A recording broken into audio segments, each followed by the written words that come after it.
Hello guys, this is Fakud IT guy. In this video, we're going to work on the basic router configuration. So you've come to a company, they've given you some new routers, you've got some new routers at home, or you just want to know this for educational purposes, for exams to prepare well.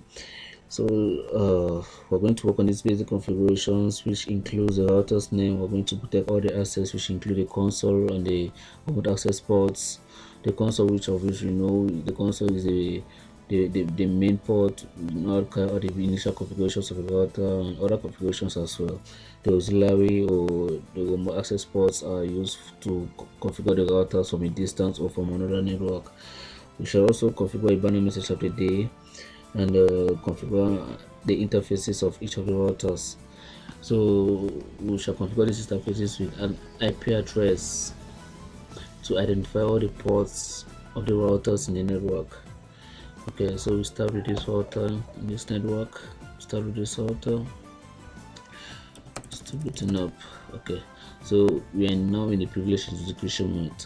We go to the configure terminal. In order to go to the global configuration mode, we start by creating a password when moving from the user execution mode to the privilege mode in order to start configurations or to see running configurations. In order to do that, in order to protect the privilege execution mode, we input the command enable password. So let's say Cisco. Now I would prefer we use the enable secret so it does not display the passwords when we use the show warning command. So say enable secret, let's say it's a secret. Okay, so we can now continue by protecting the console. So we go to line console 0, which is a default console port name, and we enable a password there. We are using the command passwords, so you can use Cisco for the passwords. Then we use the command login. This login password tells the router that we want this password to be active for this port. So the next time we want to log into the router through this ports, it's going to ask for a password even if we don't off the router. So that's it. Enter and continue by going to line the auxiliary ports 0 to 4. Sorry, the auxiliary port 0. We protect with the passwords. The password, let's say Cisco as well, and log in. Now there's another port, the line VTY, which is used for remote communication through telephone lines. Okay, in order to protect these ports, so we want to protect all the ports from 0 to 15 using the password Cisco. Log in. Okay, so those are the main access ports to the router, and we've protected the ports or the accesses with the passwords. Okay, we shall now continue by encrypting the passwords. Okay, let me just show you. Let me just show the running configuration. So in this running configuration, you see we've not configured the interfaces, so that's why you see the no IP address and the ports are shut down, the default duplex modes. So what we're interested in is the password of the ports we've configured.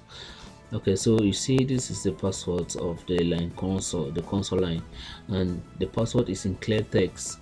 So if I just run this command and there was someone behind me, he or she would have seen the password, and that's all the security works. And that's the same for all the other ports, all the other access ports. We want to encrypt those passwords. I don't want people to just stand behind us and see the password. So we use a safe password encryption in order to encrypt those passwords. So you go to config terminal.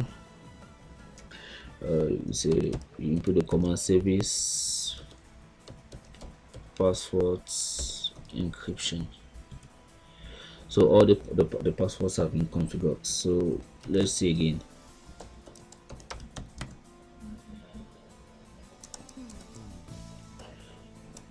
Now you see these are the passwords for the line. These are the passwords for line console 0, and now they are not in clear type. So if user come, you cannot understand this password. Someone cannot steal your password easily. So we continue by configuring the banner message of the day. So config terminal. Now this banner message of the day, what does it represent? If you want to enter into any network or into any door, you must have access to that door. It must be authorized. For legal purposes, it should be warned. So if any legal actions is taken up to is taken, there should be a justification of warning. So this banner message of the day warns a user or any person who is not authorized not to enter into the system or the router, log into the router without permission. So the banner message of the day, let's say authorized access only. So that's the banner message of the day, and that's it for the configurations for the access. We are done. So let's take end, disable, and enable. Now you ask for the password, so it's secret.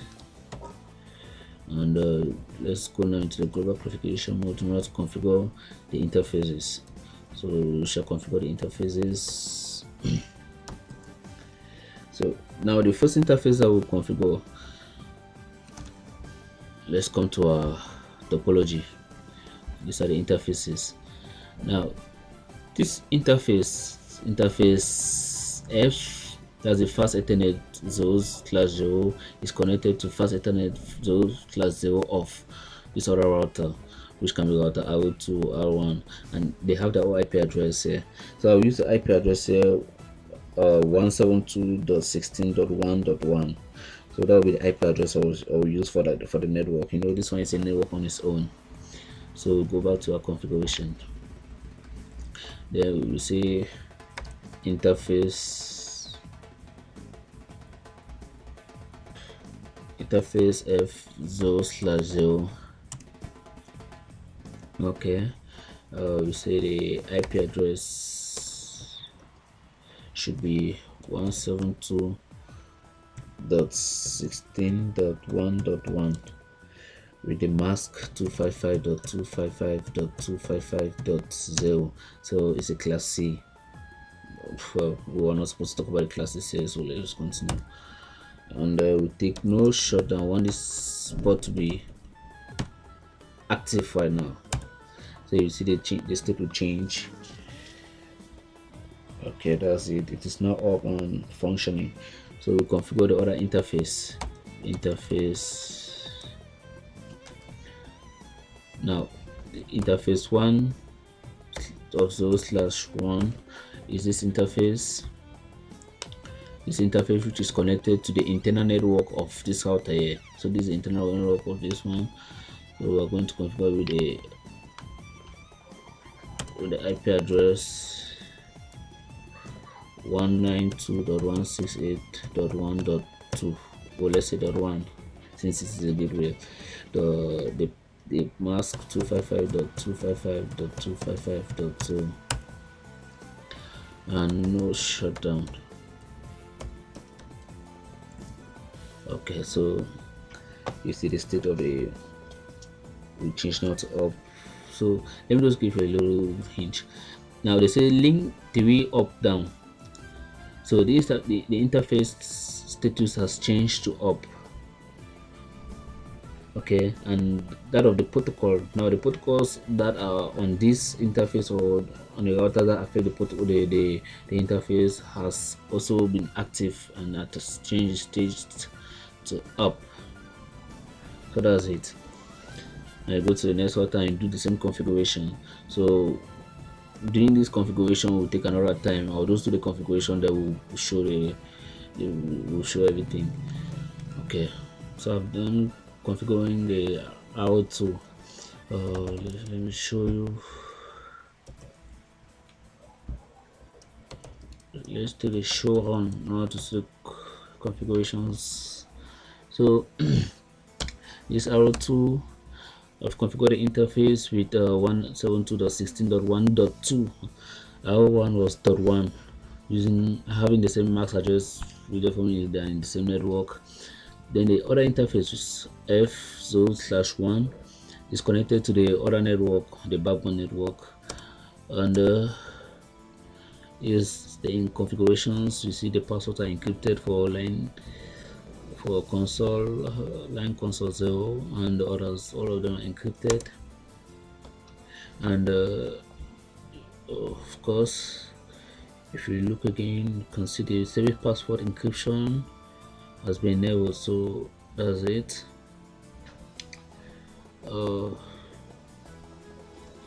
Now let us test the connection to see if R2 can connect to R1. So you use ping 172.16.1.1, which is the IP address of R1. So let's go back to R1 and you see the show on.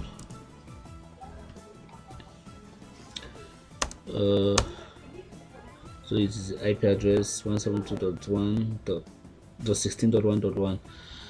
Okay, so now we configure. We now ping it, and the ping was successful. Therefore, means there's communication between the both routers. So our configurations are good. Now, what you do is you save the configuration. You type in the command copy. You copy the running configuration. Copy the running configuration to start up configuration. You take enter to accept. Now this saving permits you that it permits when you recycle the power, the configurations will still be safe and working. So never forget to save your configurations for later use.